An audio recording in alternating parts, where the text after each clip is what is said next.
vous retrouver toujours mobilisé, discipliné, en attente des ordres de votre direction.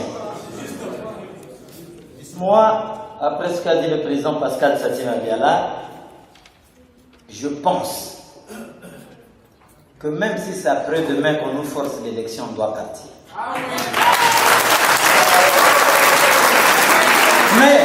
Mais on ne part pas à une élection aussi pour perdre. Vous me faites comprendre? Parce que s'il n'y a pas un minima, il faut le minima. Le minima, c'est quoi? C'est que la commission électorale doit être indépendante. Pas seulement de nom comme ils ont dit, mais dans le contenu. Et que dans cette commission, que l'opposition soit bien représentée. Est-ce que je me fais comprendre? Je dis minimal, pourquoi? Parce qu'il faut être réaliste. Et si on ne nous donne pas les conditions minimales, qu'allons-nous faire? Alors que nous savons que quand nous avons donné l'ordre de boycotter le référendum, 95% des Congolais ne se sont pas déplacés. Est-ce que nous sommes capables de les mobiliser pour aller dans les urnes?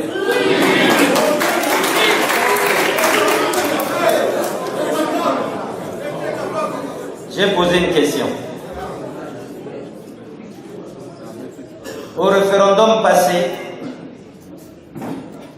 certains maires se sont plaints. Dans certains arrondissements, il n'y avait que 10 votants. Arrondissement, je dis bien. Je reprends la formule du président Satima-Biala. Nous avons notre destin en main. Le destin du Congo dépend de nous. Dépendra de ce que l'opposition ici présente et sa base vont décider de faire. On ne pourra plus se prendre au même piège.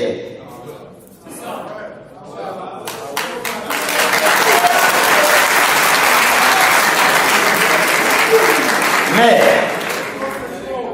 puisque c'est une élection, bon, il y a des Congolais qui viennent d'atteindre 18 ans.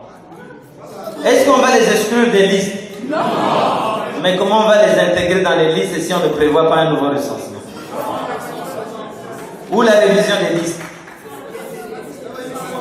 Donc je crois que l'opposition ne demande que des conditions minimales, simples, que tout autre gouvernement est à même de répondre. D'ailleurs, le Niger, la Commission électorale nationale indépendante du Niger, à la demande de l'opposition, vient d'inviter l'OIF pour venir expertiser leur fichier électoral.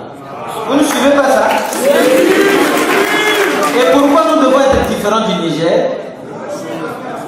Nous sommes moins méritants. Non. À côté, à Kinshasa, l'OIF aussi est là. Mais nous demandons des choses simples. C'est pour ça que je suis rassuré que nous allons obtenir cela.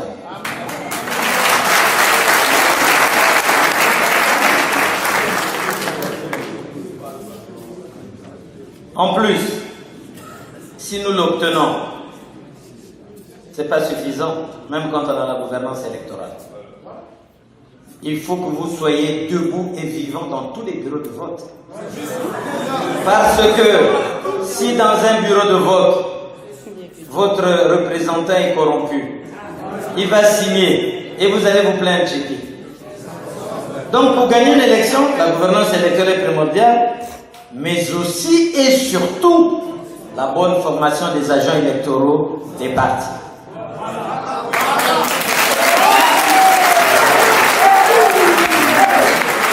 La gouvernance électorale, oui, mais surtout la mobilisation du peuple. Comme au Burkina, nous n'attendrons plus les résultats que les gens les tripatouillent avant de nous les donner. Nous publierons au fur et à mesure tous les résultats des bureaux de vote.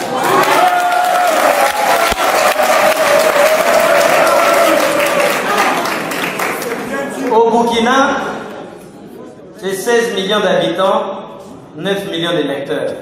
En 24 heures, on avait déjà eu les résultats. Nous n'accepterons plus que les résultats soient proclamés 2 jours après. C'est pas possible. En plus, je crois qu'il faut être heureux. Parce que si nous ne comptions pas, si le peuple tout entier n'était pas derrière l'opposition, et pourquoi écourter le mandat?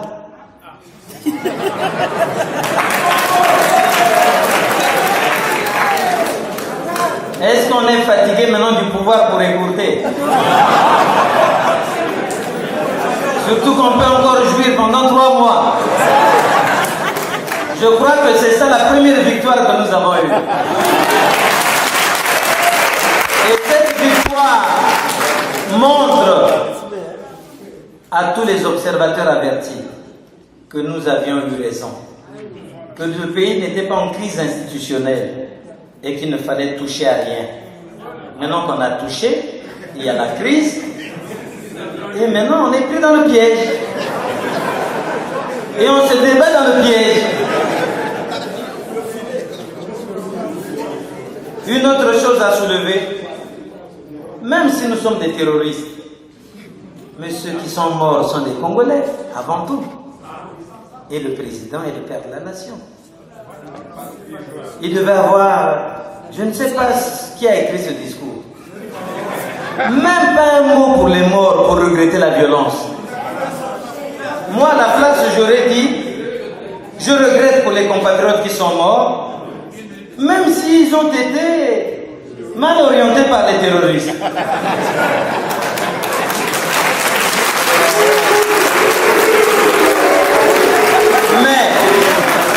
Mais ne dire aucun mot, comme si rien ne s'est passé, et encourager une police qui est attendue déjà à la CPI, me paraît peu responsable. Mais je crois que tout ça, c'est le cafouillage qui fait ça. Quand on cafouille, on oublie beaucoup de choses.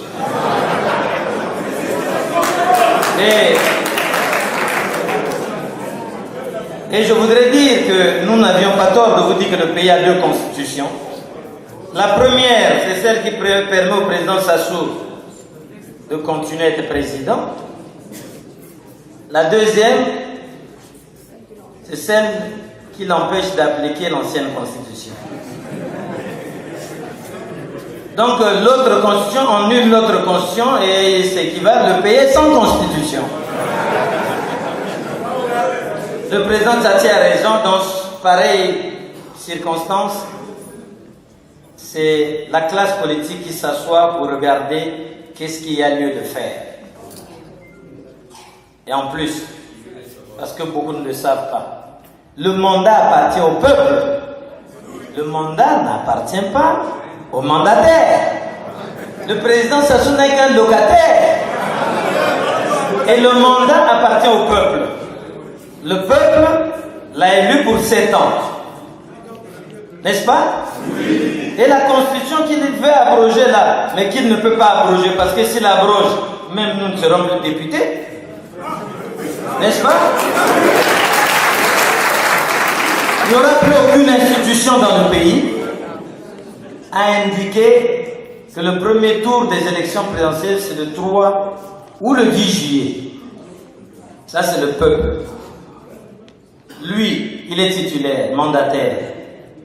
S'il est fatigué, il peut démissionner, c'est son droit. Il dit, je ne peux plus, je quitte. Et en ce moment, il y a vacance du pouvoir, et puis un autre organise la vacance. Mais on ne peut pas venir soi-même. Surtout qu'il répète que nul n'est au-dessus de la loi.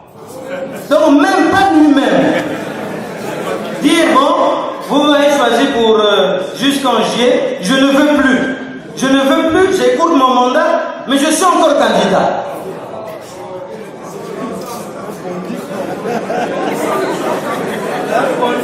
Vous voyez? Bon, Et ça, quand on parle, nous parlons.